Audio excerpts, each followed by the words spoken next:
If I can take my time on a process and drive it down from an hour to 6 minutes, then I'm still creating the same value for the client. I should be able to capture those efficiencies, which will allow me to do more.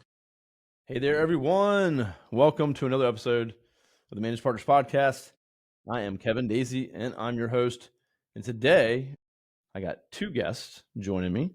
So I got Kip and John joining me, and we're going to be talking about some really cool stuff about, growing your law firm, but the financial side of it, and cash flow, and cool things like that. So we got a lot to talk about, and we're going to have fun with it. And I'm happy to have these guys on the show today. So tune in, take notes, and let's get it started off. So first, gentlemen, I'll have you introduce yourselves real quick to the audience. Kip, if you want to go, and then we'll go over to John. Sounds good. Thank you, Kevin. I appreciate being here. My name is Kip Bilderback. I am an attorney and business owner, having practiced for 30 plus years as one of the managing partners in a regional law firm based out of Missouri. I was able to exit the law firm a couple of years ago and start Bilderback Business Advisors, where I assist attorneys, other businesses, and entrepreneurs in all phases of their business processes and help them to grow. And looking forward to chatting with you a little bit today. Thank you. Yeah, I love that. You got the background, right? You exited, you're giving advice, but you can give advice because you've been there, done that. So you can appreciate that for sure. John, tell us your story. Well, before I introduce myself, Kip is great at drilling down on processes that are repeatable and are really not part of the artistic portion of law, and creating efficiencies to create capacity so you can do more. I have worked since 1992 with a regional law firm, Anders in St. Louis. We've got about 450 people. And from a very early age in my career, I worked with a number of attorneys. Most of our referrals came from attorneys.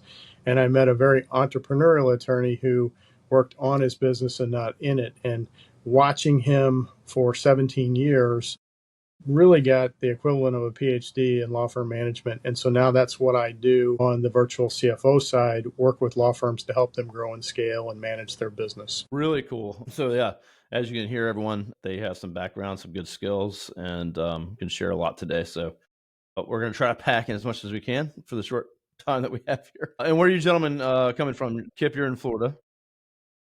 Yeah, I'm based in Placida, Florida right now, digging out a little bit from the hurricane, but we're good, and it's beautiful weather down here right now. Yeah. And I'm in St. Louis, which Kip was not originally from, but lived here for a while, and then he moved back to Florida.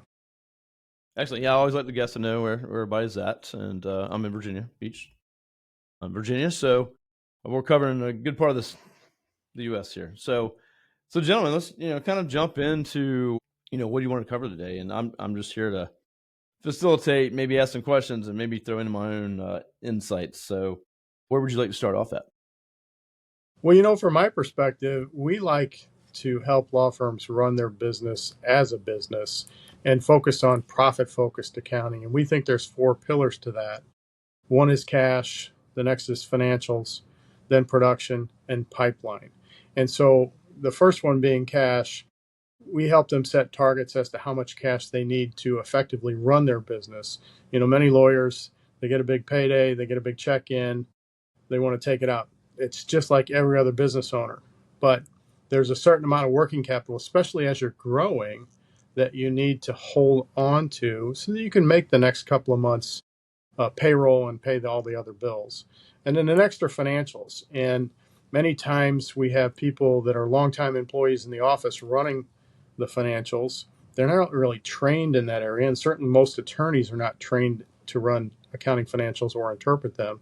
And so we come in to oversee and help them maybe suggest some best practices, some change in processes to how they're doing things, to automate things, less manual. Manual leads to fat fingers and making errors, and create some efficiencies on their end to get better, more accurate financial information. Then we can focus on KPIs, production, and defining their capacity and seeing how we fill that capacity. Yeah, just to add to that real quick, I run a marketing agency, and we have contracts with a certain amount of money per month per client, so it's very predictable. And I couldn't imagine if you just got chunks of money here and there, and how do you manage that, especially if it's something you're not used to and you're new at it and you have money just coming in. How do you handle that, right? I could see it getting out of hand pretty easily. Right. In your world, you have these contracts. It's really kind of subscription based. There's a set amount of money coming in. If you pick up a new contract or one drops off, there's some churn. You can adjust that pretty quickly and know what the next 3 months looks like. In an hourly billing firm, they can do the same thing based on charge hour expectations. But in a contingent firm, it gets more difficult because they really have to dial in their contract management system or their case management system the inventory of cases, where they are in the milestones of those lifespans, and when that case is going to settle so they can predict those cash flows. I think the other thing that we should note in the contingency arena, a lot of times there are case expenses as well that you're fronting. So you've got to maintain adequate reserves, not only for your operational expenses, hopefully for anticipated growth. So if you have the kind of information that John can provide, you may be able to track and predict your growth, give yourself capacity or excess capacity. But then on top of that, you're financing the cases themselves, which may or may not come to fruition in a payoff. Exactly. Yeah, true. Yeah. So the four pillars. So we got through. You're talking about cash. So let's keep it rolling. What we got? Well, the financials that are 3 months historical don't give me anything to plan around. I need financials that, by the 5th or the 10th of the month, tell me what happened so that I can make decisions on the future. And then once I get those dialed in, I can create that dynamic forecast, which is different from a budget. A budget is, okay, here's the roadmap, but the dynamic forecast is adjusted every time I look at it to say, okay, we planned on growing X%, but we're deviating from that. What do we need? What levers do we need to pull to get back on path to achieve our destination? And so the dynamic forecast, different from budgeting, is key to telling us where we're going to go and how to get there. I've got some experience, real world experience from my practice area, which was mortgage law. With the kind of tools that John is discussing, where you have dynamic forecasting, you understand very up to date how to react to more immediate circumstances. You can deal with dramatic changes. For example, in the mortgage realm, if we have a disaster, a natural disaster, a pandemic or something, the entities that are working with defaulted mortgagors may put a moratorium on their processes for a period of months or longer. And by having that up to the minute data, by understanding what your spend is, what your burn rate is, for example, you can more adequately respond and respond more quickly to preserve your resources, to leverage your assets, maybe to go into another area. So that kind of data is incredibly important to run a law firm or any other business. Yeah. Well, you said to John there, like you should have these financials in front of you. You said it like 5 days or 10 day 10, something like that. What is your recommendation on that? Because I know that's something we've worked on here to get closer and closer. I think we're about the 5th day of the month where we have everything in front of us. But what would you That's recommend? awesome. What would you recommend for lawyers listening? What kind of financials they should have? How fast should they have them in the month? Well, I really would like to see firms reconcile cash on a daily or weekly basis. You should always know what your cash position is and where you are with respect to that target that you set. And let me talk about targets. If you are a low risk firm, let's say you're hourly billing with great clients, pay their bills by return bill, and your billing hygiene is good, you can probably get away with about 10% of your expected annual revenues as a cash balance. If you're on the higher risk side, contingent fee firm, fewer but bigger paydays, you don't necessarily know when that money's coming in, you probably need 30% of your expected annual revenues as cash. Now, if you are recording transactions on a regular basis and you try and automate things like go to a bill.com to get your payables paid, make your payroll, bridge right into your GL.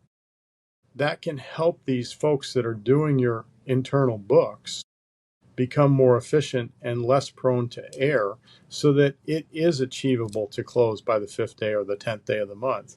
And then with that good information that you know is always up to date, you can make those decisions and build those dynamic forecasts. Interesting. Yeah, I know for me it's a little different because we do ACH, instantaneous for the most part. I think our AR is like a day and a half or something like that. So, That's phenomenal. but to a law firms that we're talking to, it's different, especially depending on what kind of firm you are and how you're. But there are firms that work off of evergreen retainers, and the retainers paid by credit card. Their process would be draft a bill for the WIP that occurred in the previous month, send it out to the client for review, and then once it's approved, you can hit the credit card again and be refilled. So they can keep their AR really low in that respect. Question like on cash on hand. We do it a different way. We do it like 2.5 times. So it's basically 2.5 times, I guess, expenses or our revenue that we're bringing in on a monthly basis at that time.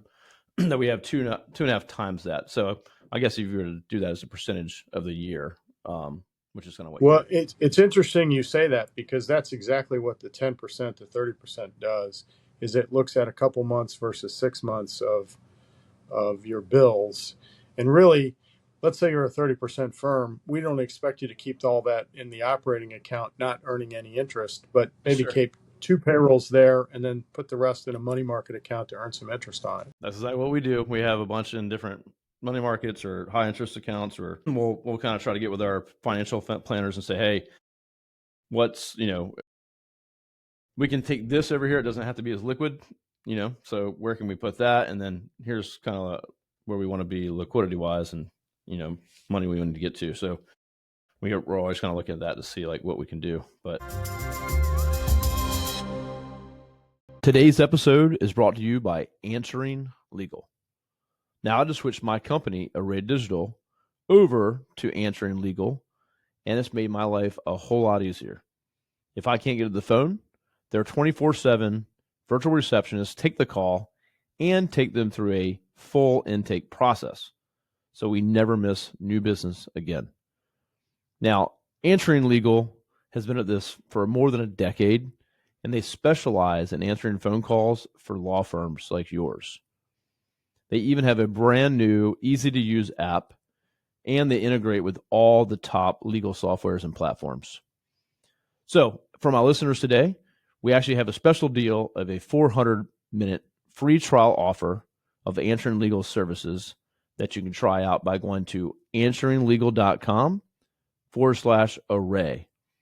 You can also call 631-437-4803 and use special code Daisey.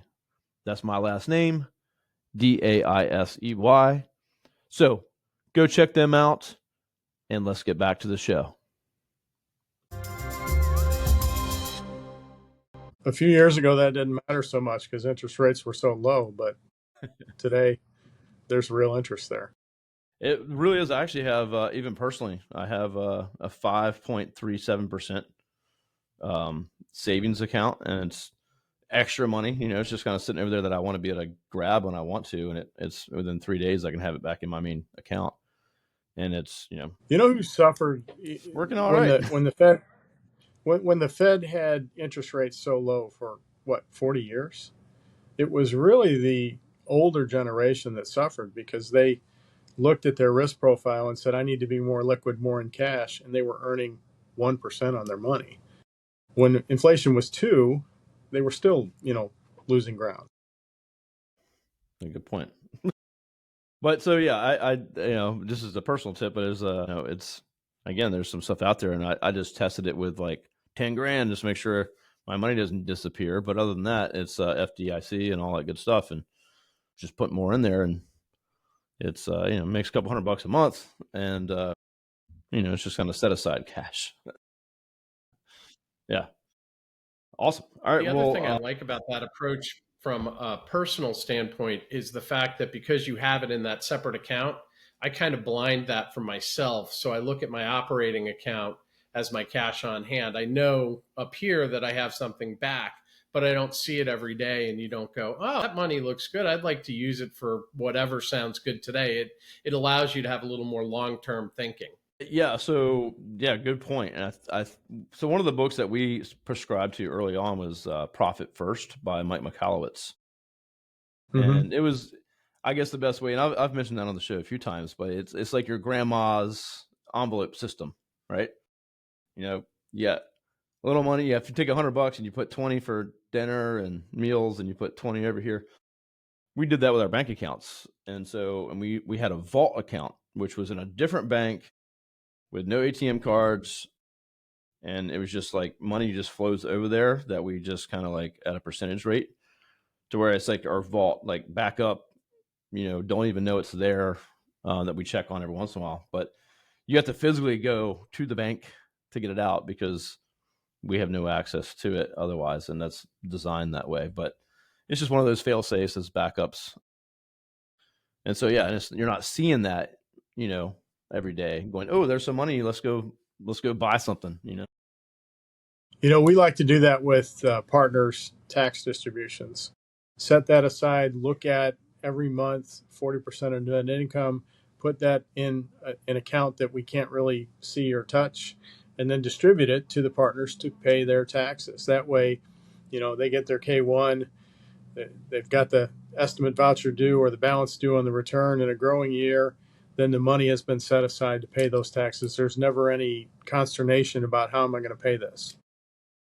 That is awesome. So we do that, and that's been like the best thing. My wife freaks out every time too, because she'll be like, "What are we gonna owe?" And I'm like, "Oh, we got money set aside for it." So me and my partner do that, and sometimes it's, you gotta adjust it, or sometimes we like had a big year and we didn't really set enough aside, or the taxes weren't where they should have been the previous year.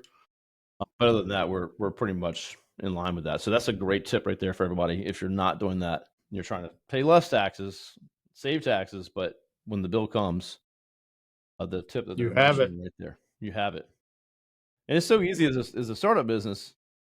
I remember making some money and being like, wait, I gotta pay taxes, and then you might not have that money sitting around because you had to spend it. Things are tight. So if you're a new firm And I out there, think as you grow, and consider bringing in more partners, more stakeholders, if you have that as a habit, they understand coming in. So they understand they're getting some kind of draw. They're hopefully limiting their personal expenditures to fit that, understanding that there is a backup of the tax income. What that allows folks to do is not make foolish decisions quarterly or at tax time that affect how much they try to force you, hey, we need to take money out of the firm. They know that that's not a possibility, which allows you down the road to have better strategic choices on growth. So it's really key. It's a good yeah, I think I If feel you, like. Go ahead, John.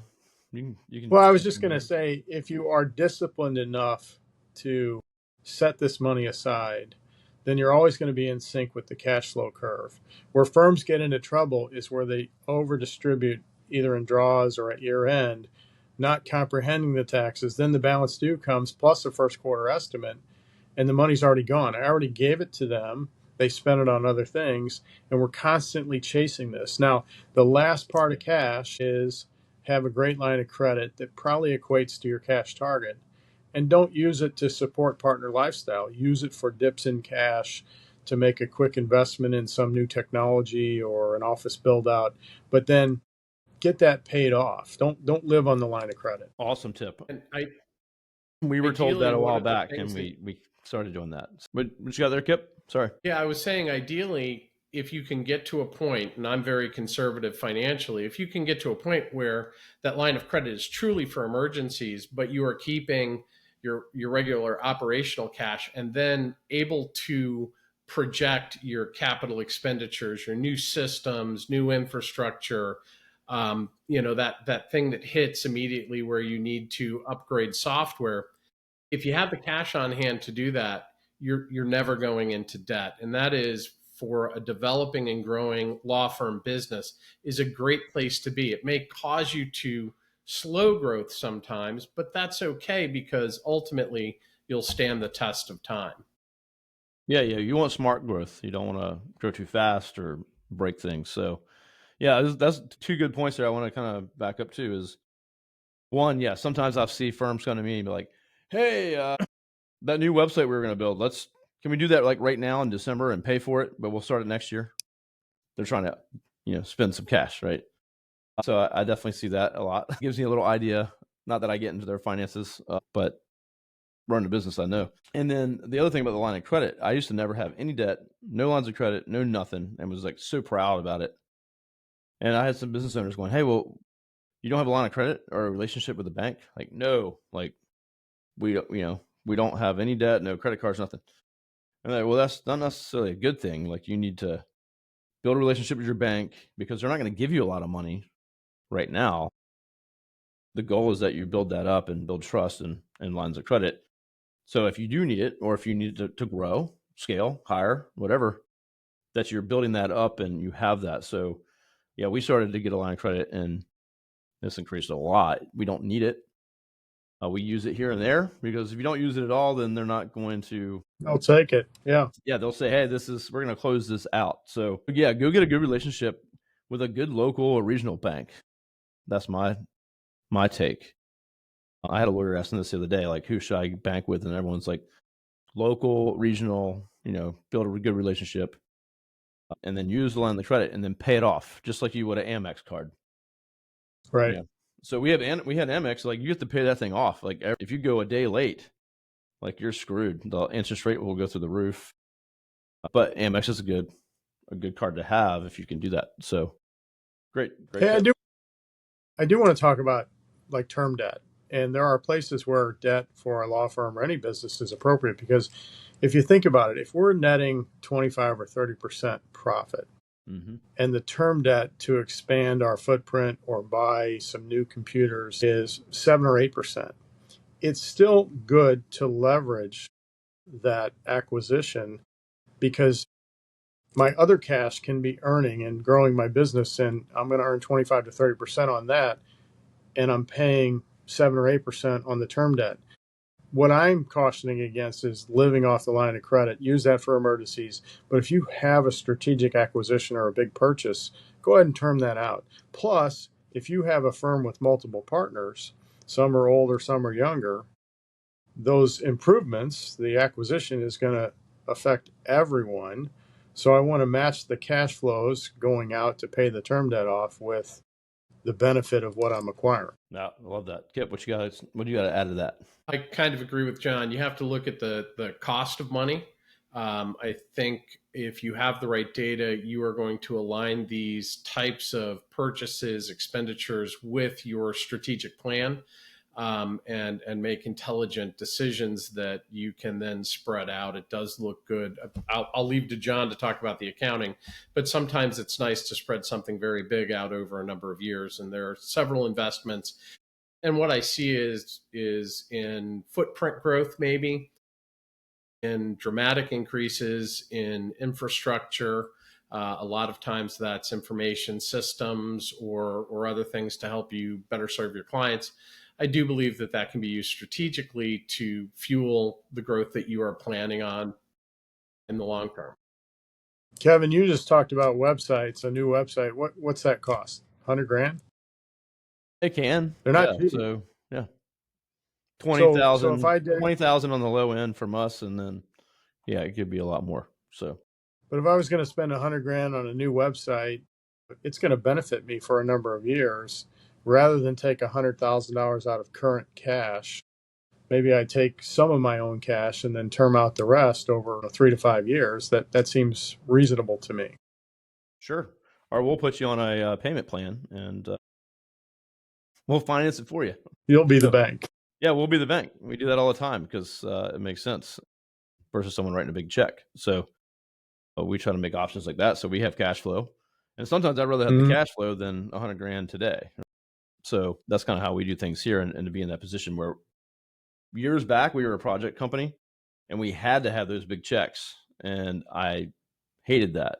So we slowly said, all right, let's start taking the next firm and say, instead of a project, like let's do, $2,500 a month or whatever for 18 months, whatever it ends up being. And that started to build our cash flow, and we started shifting to where we're like 100% recurring revenue. So, but we Right. do And make a lot of money. that's great for that. That's great for knowing where your cash position is going to be.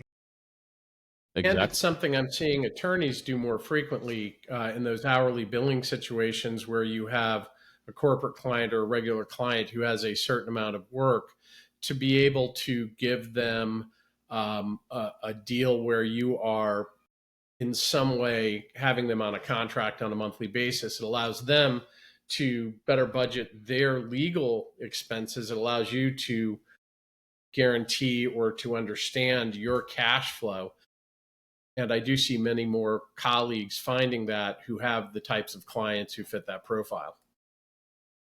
Hey, let's talk about AI for a second, because Kip, you mentioned hourly billing. AI, I think, is going to change all our worlds in a good way. I'm not one that thinks AI is the devil, but in an hourly billing firm, I need to change my engagement letters to comprehend that I'm going to capture those efficiencies. And I'm not Mm-hmm. gouging the client. I'm still creating value and providing value to the client, and I'm charging for that. But if I can take my time on a process and drive it down from an hour to 6 minutes, then I'm still creating the same value for the client. I should be able to capture those efficiencies, which will allow me to do more. And if we look at the accounting world, we used to do spreadsheets by hand on green bar paper, and then VisiCalc and Lotus 123 came along, and now it's Excel and Power BI. I mean, we can do so much more with our time, and then it's gonna ramp up like a hockey stick. Yeah, that's a really good point. And I was at a conference recently in Phoenix, and a good friend of mine, Kellum Parks, who's been on the show here, owns a law firm here in Virginia. A very smart guy. He's big into AI and cybersecurity and stuff like that. One of the talks that I heard was, if you're hourly, like you need to start figuring out how you're going to be charging for value, because the hours won't be there. So at some point, right? So these law firms have to start figuring that out. Like, how are they going to switch over to charging for value, and what's that price, and what fits? What are the clients comfortable with? How do you figure that out? But yeah, I've heard a lot of things like, hey, it took an associate 12 hours. Now it's 1 hour, right? For some of these case files and stuff like that. So it's definitely already And that kind reduced. of falls into the process stuff that I've been talking about, or that I like to deal with, in that by having robust processes around all of your legal activities, you're able to save incremental amounts of time on those processes, whether it's by repeatability, whether it's by incorporating AI or whatnot. And I believe there's a couple of ways that you can recapture that. John's always big on looking at what you charge hourly to make sure that you're capturing the clients you're able to afford it, the right kind of client. And I think your hourly can increase based on that efficiency. Alternatively, to be able to price your services adequately and accurately in a flat fee for value. So if you have, let's say you are taking a simplistic estate plan, for example, instead of saying, hey, we're going to charge you hourly, you're going to charge $4,000 or $5,000 for that basic estate plan. If you can save time through AI, through your processes, and decrease the amount of input you have to do while you're still billing that $5,000 value to the client, that's where there's some amazing profitability that can come in. No, that's awesome. Yeah, if you have your processes down, you can the processes might change with some AI inputs and things like that, but it's still, you can say, all right, here's how much time it took us before. Here's the old process. Here's the efficiencies. How much time is that taking us? But so if you don't have any processes in place, then it's going to be difficult to track the value, right? And the time. So yeah, interesting. Yeah, good stuff. AI is coming, and when I was again at this conference, they were showing all this software for lawyers.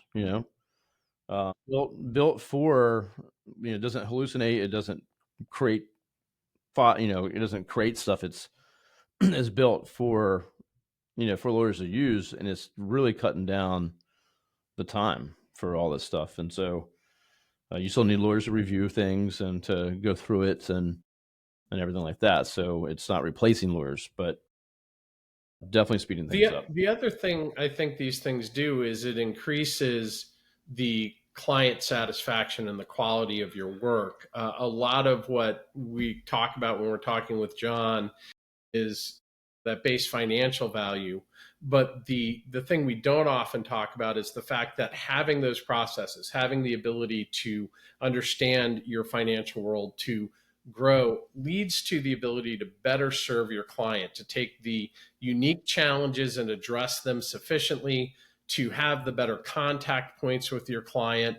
A client who's getting a regular bill on a timely fashion that's expected is a lot more satisfied than someone who gets invoiced irregularly or has a surprise come out of the woods.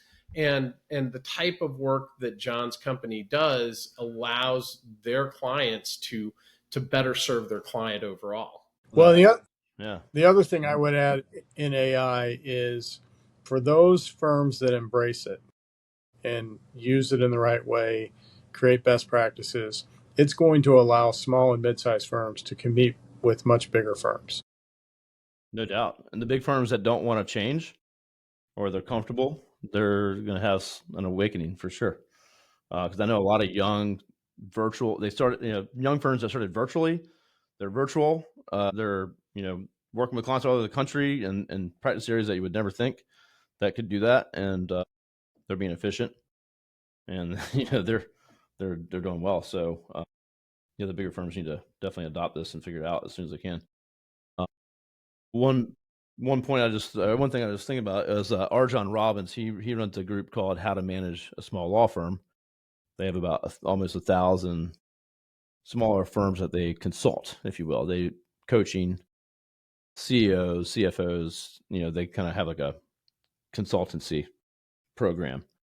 And one of the things that he preaches all the time is that if you're running a law firm and you don't know what your financials are, it's shaky, you're running around like crazy, you don't have processes in place, some of the things you were just mentioning where the bills are coming out here and there or irregularly. If you're not financially stable and running a good business, then every time you sign up a client, you're basically lying to them that you're able to take care of their situation, because you might not be in business by the time it comes time to help them out. So, he was just saying if you were a law firm and you told them all those things, that the problems you have, they wouldn't hire you, right? So I forgot what he said, but it's like not malpractice, but he, something like that. He's just like, and there's so many law firms out there like that. I've read his stuff and I agree with about 99% of what he says. The 1% that I disagree is he hammers CPAs on GAAP financial statements. And I do agree with that, but what he's painting is all CPAs that are historical in nature and GAAP statements.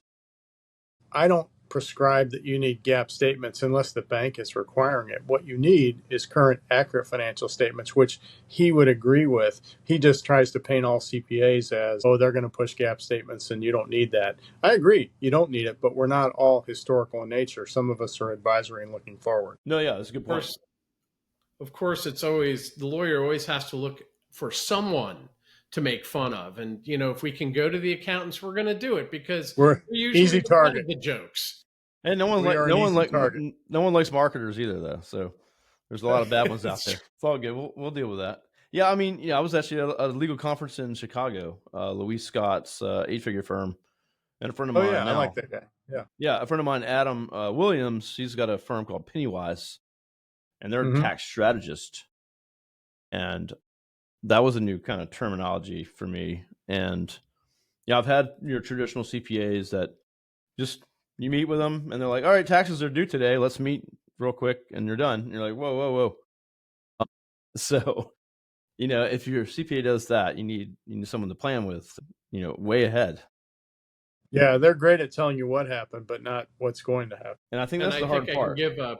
a brief testimonial to John, because not only do we like to work together, John is our accountant. And John is so dedicated to looking forward that we have had meetings where he says, "Hey, I just need to spend 25 minutes with you and look forward, because I see this stuff on the horizon. I want to make sure you're dealing with it adequately." And that is like nothing I've seen in other CPAs and other business advisors. It's really phenomenal. No, huge. I would say anyone listening, if you don't have someone like that, reach out to these gentlemen, reach out to John, but find someone like that that you can sit down with. And we just switched to a new firm because we were not happy and we were not being proactive and they were not helping us, even though they were expensive. We switched to a new firm early this year. We had to file late, of course, and then the 15th just hit, right? So they already emailed me today. We're like, all right, it's time to meet again and start planning and figuring out what we're doing, because we have a lot of things to clean up. And so, yeah, if you're not planning, you're not having active conversations, and you're not getting financials on your desk within the first week or so of the month, then there's some things you got to work on for sure. Exactly. Hey, I want to put a shameless plug in for a book I wrote called Judicial Dollars and Cents. Awesome. And if we could put this in the show notes, I'd be happy to send anyone a free copy of it. That's awesome. I appreciate that. I was going to say, well, I'm happy to put that in our newsletter as well. And for anyone listening, for a little while, I did a book club. And so when I had guests that come on and have a book, we would feature different books like in our newsletter. And I really want to bring that back. So I'll have to put that in there. So I appreciate what was the name of the book again? Judicial Dollars and Cents.